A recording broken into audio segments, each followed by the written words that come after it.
Hey, what's up, guys? So I sold my dream car. These are solid cars and they look great when you drive them off the lot. But the fun thing about them is there's so many modifications that you can do to them visually and performance-wise that it's a blast owning them if that's the type of thing you like to do. Even if you don't do any modifications, they're a great car to own. They're extremely reliable. They look great. But things change. And here's how things went down. What the hell are you? No!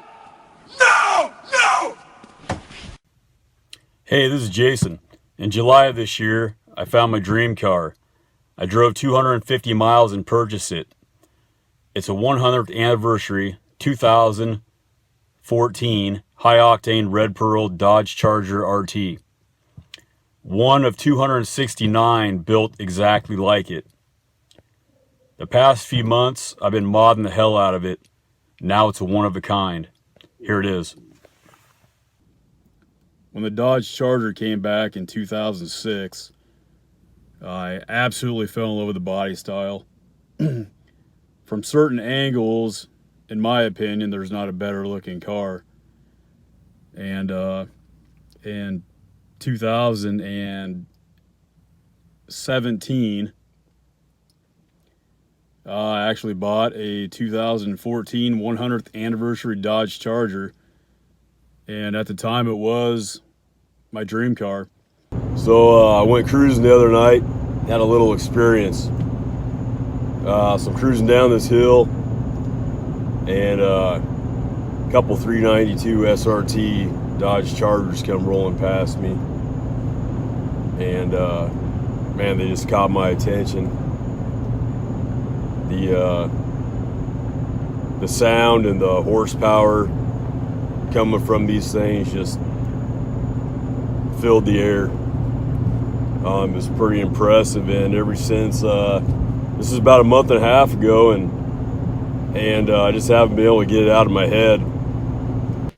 There's going to be some big changes at High Octane RT, guys.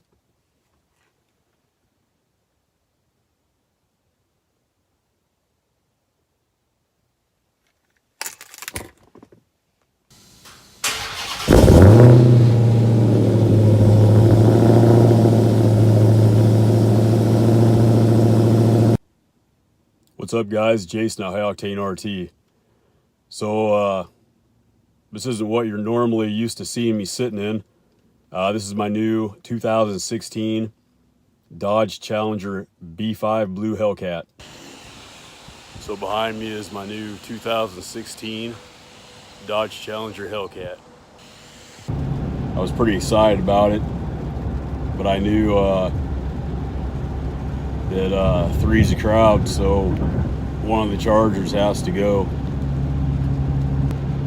If I keep all three cars, I won't be putting any money into any of them. So I got to get rid of one to free up some money and save money and have some extra money to spend on the Hellcat. So I decided to put the 100th anniversary Charger up for sale, which I haven't done yet. I'm actually driving it right now. I get the most money out of this car, so I've got my 2014 100th anniversary Dodge Charger RT sitting outside, getting it ready, because in 3 days we're supposed to have really nice weather, and I'm going to sell it. And then this happens.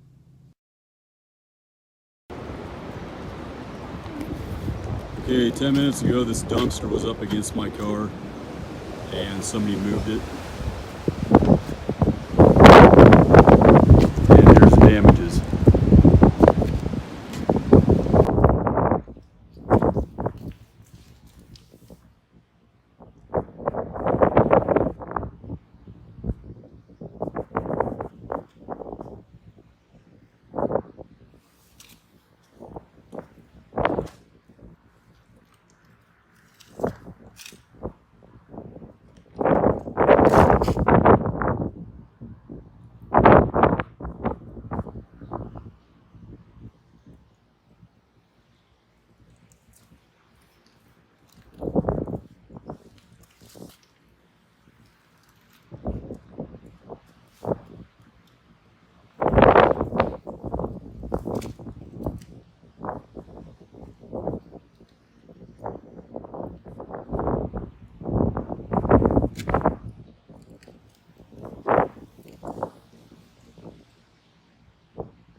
So obviously, I'm not going to sell a car that's got $3,700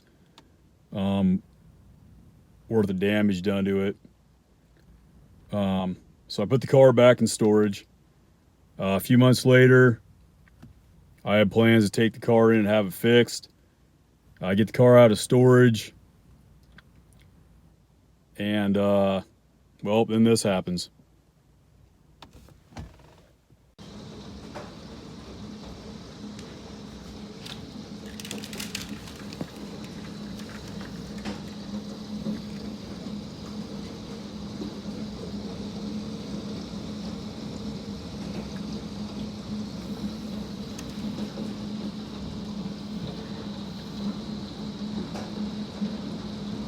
Hailing out there.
So I call the shop that's going to fix the car and make it all look all brand new again, and let them know that, hey, I've got a bunch of hail damage now I need to have you look at, and let me know what it's going to cost me. So I take the car in, and a few days later they give me a call back and let me know it's going to be a $4,200 bill to have all the hail damage repaired. So now I've got $7,900 worth of damage to the car, and I leave the car there, and of course I've got it ceramic coated. So after you do any paint work to a car, you gotta wait 30 days before you can apply ceramic coat, or the paint will bubble up and I'll have to redo everything. So the car ends up being there for 2 months. All right, so I've got somebody that wants to buy the car. So I get a call that the car is finished. I go and pick it up. And of course, on the way to sell the car, there's a truck in front of me, kicks up a big rock, hits the hood, puts a big old rock chip in it. And I'm thinking, man, what's going to go wrong next? I couldn't wait to get rid of this car. And so I ended up going to the place and kind of deducted the damages from what I wanted for the car. And I was happy with the offer, considering.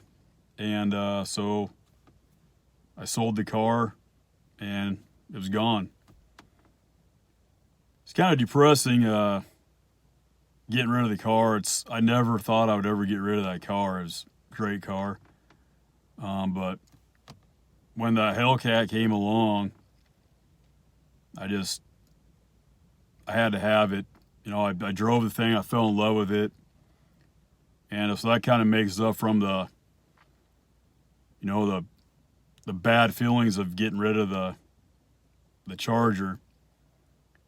Because I absolutely love the Hellcat. It's so much fun, and it's I mean, you ever get that feeling where you drive a car and you're like, yeah, this is 100% the car for me. This is the one. Well, that's how I feel about my Hellcat. And as much enjoyment as I get out of the Hellcat, I have no intentions on ever getting rid of it. I didn't have any intentions on getting rid of the 2014 Charger, but this Hellcat is a car for me. I love everything about it, and I think this one's here to stay. All right, guys, have a good one. We'll catch you later.